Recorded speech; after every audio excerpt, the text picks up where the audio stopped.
आपने हमेशा सुना होगा कि लोग मोहब्बत में जानवर या शैतान बन जाते हैं, लेकिन ये कहानी कुछ ऐसी होने वाली है जहां एक जिन एक शैतान मोहब्बत में इंसान बन जाती है। गांव की एक पुरसुकून मंजर के दरमियान घने जंगल और बहते दरिया के किनारे एक ऐसी कहानी पिन्हा है जो मोहब्बत, दर्द और पुरअसरार दुनिया की झलकियां दिखाती है। जैद एक नेक दिल नौजवान अपने खानदान के खूनखार डाकू के हाथों तबाह होने का दर्द दिल में लिए फिरता है। दूसरी तरफ आमना, जिसका खानदान इससे पहले ही दुखों में डूब चुका है, एक पड़ोसी गांव में रहती है। किस्मत दोनों को इस जंगल के बीच ले आती है जो उनके गांव के दरमियान है और एक पाकीज़ा मोहब्बत जन्म लेती है। मगर जंगल छुपाए हुए है गहरे राज। जब जैद और आमना अपनी छोटी सी झोंपड़ी बनाते हैं तो एक पुरअसरार औरत सलीमा आती है, मेहरबान मगर पोशीदा नियतों के साथ। जब हसद का जहर उनकी खुशियों में रीछ बस जाता है और आमना की जान खतरे में पड़ जाती है, जैद को एक खौफनाक सच्चाई का सामना करना पड़ता है। क्या मोहब्बत अंधेरों में भी जिंदा रह सकती है? क्या ईमान और हिम्मत से वो तारीकी को शिकस्त दे सकते हैं? इस कहानी के हर मोड़ पर हमारे साथ रहें, क्योंकि यह है एक ऐसा सफर जहां ईमान, मोहब्बत और पुरअसरार दुनिया आपको जकड़े रखेगी। रात की तारीकी गांव पर छा चुकी थी। हल्की सी ठंडी हुआ दरख्तों को हिला रही थी और हर तरफ एक परसरर खामोशी छाई हुई थी। गांव के लोग अपने घरों में सो चुके थे, लेकिन एक साया गांव की सरहद पर आहिस्ता आहिस्ता दाखिल हो रहा था। ये साया किसी एक फर्द का नहीं, बल्कि दरिंदों जैसे डाकुओं के गिरोह का था। ये लोग चुपके चुपके एक खास घर की तरफ बढ़े जहां एक मुतवस्सित तबके का नेक दिल खानदान रहता था, बाप, माँ और उनका 7 साला बेटा। बच्चे की मां ने सोने से पहले कुरान की तिलावत की थी और बाप ने इशा की नमाज पढ़कर बेटे को दुआ दी थी। मगर तकदीर ने कुछ और ही लिख रखा था। दरवाजा तोड़ा गया, चीखों की आवाज आई। बाप ने मुजाहमत की, मगर दुश्मन ज्यादा और बेरहम थे।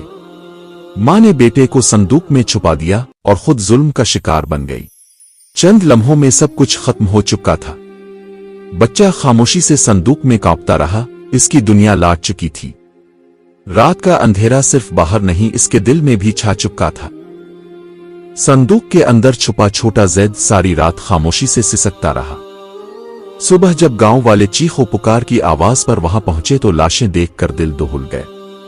मगर मजिजाती तौर पर जैद जिंदा बच चुका था। किसी ने कहा, यह बच्चा नसीब वाला है। जैद को इसके मामू हाजी इस्माइल ने अपने घर ले लिया। हाजी इस्माइल एक परहेजगार और बाअमल शख्स थे जो मस्जिद के पेश इमाम भी थे। उन्होंने जैद को न सिर्फ पाला बल्कि इसे कुरान, नमाज और अखलाक सिखाया। जैद बचपन से ही खामोश तबीयत और बुर्दबार बन गया। इसकी आंखों में बचपन का खौफ था, लेकिन दिल में रोशनी की तलाश बाकी थी। हर रात जब वो सोने लगता, मां की आवाज, बाप की चीख और टूटते दरवाजे का मंजर इसे ख्वाब में दिखाई देता। लेकिन सुबह अजान के साथ वो खुद को संभाल लेता और कहता, अल्लाह मेरे साथ है और मैं कमजोर नहीं हूं। गांव वाले इसकी दीनदारी और अदब से मुतासिर थे। जैद अब एक बाहिम्मत और नेक नौजवान बन चुका था, मगर उसके दिल में एक सवाल अब भी दफन था। मेरे माँ बाप के कातिल कौन थे?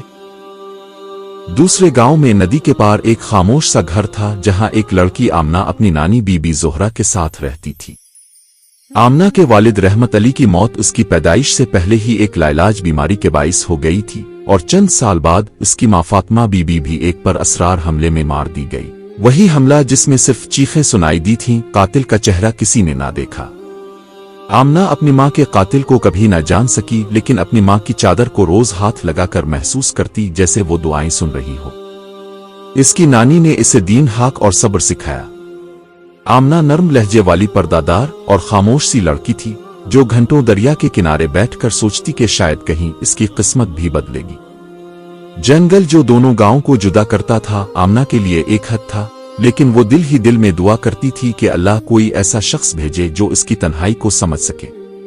और कुदरत ने वो शख्स भेज दिया था, मगर वो अभी इससे अनजान थी। दोनों गांवों के दरमियान फैला हुआ जंगल फितरत का एक हुसैन मगर पुरअसरार शाहकार था। बिल खाती हुई नदी, बुलंद दरख्तों से गिरती धूप की किरणें और परिंदों की आवाजें, ये सब कुछ जैद के दिल को सुकून देते थे। अब वो अक्सर घोड़े पर सवार होकर जंगल की खामोशी में चला जाता। कभी कभी वो पैदल भी चलता, जैसे किसी अनदेखी मंजिल की तलाश में हो। زید نے جنگل میں ایک جگہ منتخب کر لی تھی جہاں ایک پرانا ٹوٹا ہوا درخت اور اس کے ساتھ بہتی ندی تھی۔ وہیں بیٹھ کر وہ قرآن کی تلاوت کرتا، دعائیں مانگتا اور اپنے دل کی باتیں رب سے کہتا۔ یہ جگہ اس کے دل کا مرکز بن چکی تھی۔ اسی دوران آمنہ بھی کبھی کبھی دریا کے اس پار والے کنارے آ جاتی۔ وہ دور سے ایک اجنبی کو بیٹھے دیکھتی جو خاموشی سے تلاوت کرتا اور اس کے دل میں تجسس بڑھتا۔ دونوں کی آنکھیں ایک دن اسی ندی کے پار ملی تھیں، ایک لمحہ جو خاموش تھا مگر بولتا ہوا۔ زید اور آمنہ دونوں نے شاید دل میں محسوس کیا تھا، یہ راستہ اب تنہا نہیں رہے گا۔ ایک دن جب دھوپ کچھ نرم ہو چکی تھی اور ہوا میں ہلکی سی خنکی تھی، زید حسب معمول اپنے پسندیدہ مقام پر بیٹھا قرآن کی تلاوت کر رہا تھا۔ دریا کے اس پار آمنہ بھی آئی ہوئی تھی، مگر آج وہ صرف دور سے دیکھنے پر اکتفا نہ کر سکی۔ وہ آہستہ آہستہ پانی کے کنارے چلتی ہوئی زید کے قریب آن پہنچی۔ زید نے نگاہ اٹھائی تو پہلی بار آمنہ کو اتنے قریب دیکھا۔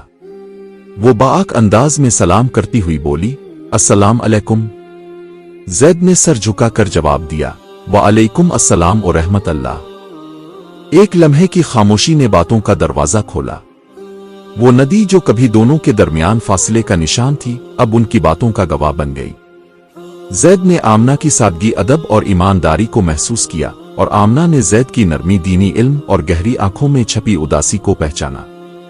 یہ ملاقات مختصر تھی مگر دل پر دیرپا نقوش چھوڑ گئی۔ جاتے ہوئے آمنہ نے بس اتنا کہا، آپ کی تلاوت بہت پرسکون لگتی ہے۔ زید نے مسکرا کر جواب دیا، شاید آپ کے آنے سے دل کو بھی سکون ملا ہے۔ زید اور آمنہ کی ملاقاتیں محدود پردے میں اور باادب رہیں۔ وہ ندی کے کنارے چند لمحے گفتگو کرتے، دین، دعا اور زندگی کی آزمائشوں پر بات کرتے۔ جلد ہی زید نے فیصلہ کر لیا کہ اس پاکیزہ رشتے کو نکاح میں بدلنا چاہیے۔ وہ حاجی اسماعیل کے پاس گیا اور کہا، میں نے ایک باعث لڑکی کو پسند کیا ہے، اگر اللہ نے چاہا میں اس سے نکاح کرنا چاہتا ہوں۔ حاجی اسماعیل نے خوشی سے اس رشتے کی تائید کی اور زید نے نیک نیتی سے آمنہ کی نانی بی بی زہرا سے رشتہ مانگا۔ نانی نے پہلے آمنہ سے پوچھا تو آمنہ نے جھکی نظریں اور خاموش مسکراہٹ سے اپنی رضامندی ظاہر کی۔ سادہ مگر بابرکت نکاح ہوا۔ مسجد میں چند بزرگ قرآن کی تلاوت اور سنت کے مطابق خطبہ۔ زید اور آمنہ اب میاں بیوی تھے۔ انہوں نے جنگل کے کنارے دریا کے پاس ایک چھوٹا سا جھونپڑی نما گھر بنایا، لکڑی، بانس اور مٹی سے۔ وہ جگہ جہاں وہ پہلے دعا کرتے تھے اب ان کی نئی زندگی کا آغاز تھا۔ آمنہ نے پہلی بار کہا، یہ گھر چھوٹا ضرور ہے مگر دل سے بڑا ہے۔ زید نے مسکرا کر جواب دیا، اور اس میں اللہ کی رحمت بھی ہے۔ شادی کے بعد زید اور آمنہ کی زندگی سادگی اور سکون سے بھر گئی۔ جنگل کے کنارے چھوٹی سی جھونپڑی میں وہ دونوں رب کی رضا کے ساتھ جیتے، ایک دوسرے کا احترام کرتے اور ہر نماز وقت پر ادا کرتے۔ مگر تقدیر کی کتاب میں اب ایک نیا موڑ لکھا جا چکا تھا۔ ایک سے پہر جب آمنہ لکڑیاں چننے کے بعد دروازے پر آئی تو ایک اجنبی عورت جھونپڑی کے قریب بیٹھی تھی۔ اس کی آنکھیں گہری، چہرہ پرکشش اور لباس عام دیہاتی عورت جیسا تھا، مگر اس کی موجودگی میں کوئی انجانی سی سرد مہری تھی۔ آمنہ نے سلام کیا تو وہ عورت نرمی سے بولی، راستہ بھٹک گئی تھی، سورج ڈھلنے تک رک جاؤں۔ زید نے بھی اجنبی کو دیکھا اور آمنہ کی رضا سے اسے مہمان بنا لیا۔ وہ عورت جلد ہی آمنہ کی دوست بن گئی۔ وہ روز آتی، کبھی کھانا بنانے میں مدد دیتی، کبھی جنگل سے پھل لاتی۔ مگر زید نے کئی بار محسوس کیا کہ وہ عورت اکثر اسے خاموشی سے دیکھتی رہتی ہے، کچھ زیادہ دیر، کچھ گہری نظریں۔ زید کے دل میں بے چینی سی ابھرنے لگی مگر اس نے اسے وسوسہ سمجھ کر جھٹک دیا۔ زید اور آمنہ کی محبت بھرپور اور سادہ تھی، مگر اجنبی عورت جس نے اپنا نام سلیمہ بتایا تھا اب ان کی زندگی کا مستقل حصہ بنتی جا رہی تھی۔ آمنہ نے اسے اپنی بہن جیسا مقام دے دیا تھا اور وہ دن کا اکثر وقت جھونپڑی میں گزارتی۔ مگر رفتہ رفتہ آمنہ نے سلیمہ کے انداز میں تبدیلی محسوس کی۔ وہ زید کے سامنے غیر ضروری باتیں کرتی، اس کی پسندیدہ چیزیں بنا کر لاتی اور اکثر آمنہ کو مشورے دیتی کہ زید کو زیادہ وقت دو ورنہ وہ اکیلا محسوس کرے گا۔ ایک دن آمنہ نے سلیمہ کو زید کے لباس کو ہاتھ لگاتے دیکھا جیسے وہ کسی گہری سوچ میں گم ہو۔ آمنہ کا دل کانپ اٹھا مگر اس نے بدگمانی سے بچنے کے لیے خاموشی اختیار کی۔ उधर जैद भी सलीमा की नजरें और बातों में एक अजीब सा जज्बा महसूस करने लगा था, जैसे इसकी अकीदत इबादत से नहीं किसी और ख्वाहिश से बंधी हो। एक रात जब आमना तन्हा कुरान की तिलावत कर रही थी, सलीमा ने इसे ठंडी आवाज में कहा, तुम्हें अंदाजा है ना तुम जैद के काबिल नहीं हो। आमना के दिल में पहली बार खौफ के साथ एक दुआ उभरी, आ अल्लाह, मुझे इस औरत के शर से महफूज रख। इस रात जंगल में गैर मामूली खामोशी छाई हुई थी। हवा रुक गई थी, जैसे फितरत भी सांस रोके किसी तूफान के आने की खबर दे रही हो। आमना झोंपड़ी के बाहर चांदनी में बैठी कुरान की तिलावत कर रही थी, जबकि जैद पानी लेने नदी की तरफ गया हुआ था।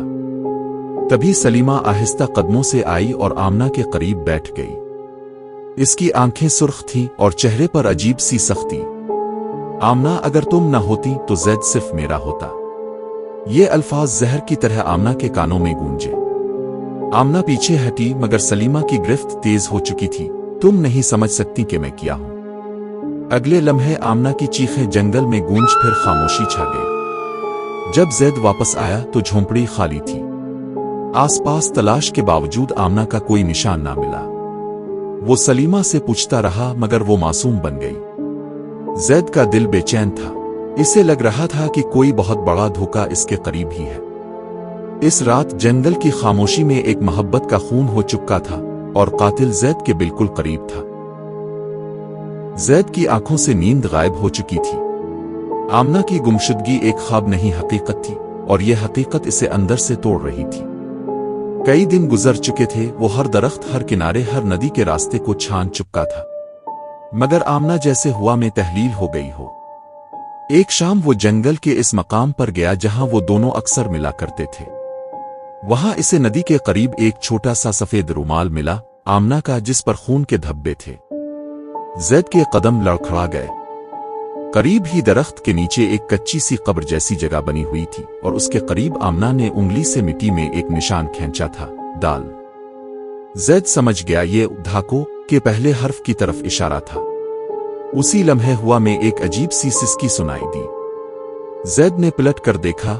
सलीमा वहां खड़ी थी, मगर उसकी आंखें इंसानी न थीं और उसके चेहरे पर अबलिसी मुस्कुराहट थी। तुम जान गए, तुम जान गए। देर हो गई जैद, बहुत देर। सलीमा की आवाज इंसानी न रही। इसका जिस्म धुआं बनने लगा और जैद को पहली बार अंदाजा हुआ वो एक जननी थी। जैद के दिल में गम और गुस्सा दोनों उतर रहे थे।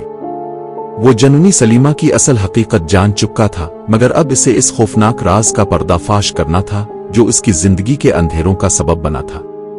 आमना की लाश के निशान जो इसने मिट्टी में बनाए थे, इसने गौर से देखे।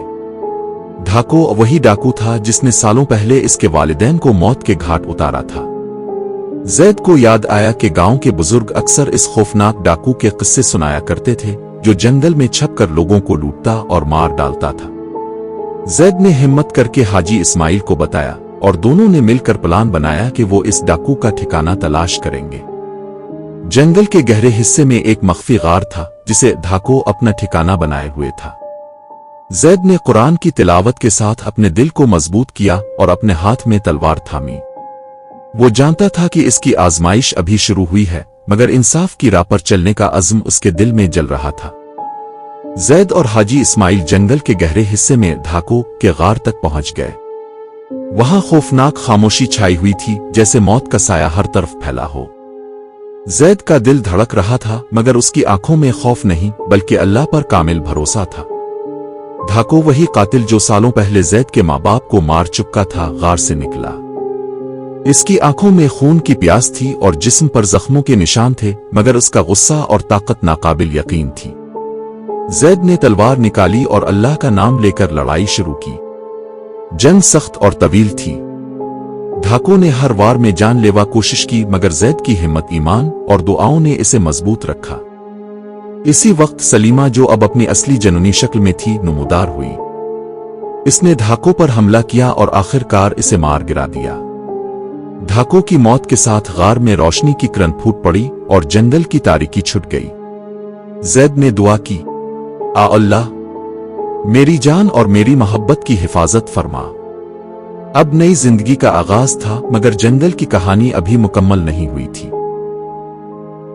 ढाकों के खात्मे के बाद सलीमा ने अपनी असल हकीकत ज़ैद के सामने रखी। मैं एक जनूनी हूं जो तुम पर आशिक हो गई। तुम्हारी मोहब्बत और ईमान ने मुझे इंसान बनने की ताकत दी, इसने नरमी से कहा। ज़ैद ने हैरत से पूछा, अगर तुम वाकई मोहब्बत करती हो तो आमना के साथ किया हुआ? सलीमा की आवाज में अफसोस था, मेरी हसद ने मुझे अंधा कर दिया था, मगर मैं आमना को नुकसान नहीं पहुंचाना चाहती थी। ढाको ही असल कातिल था।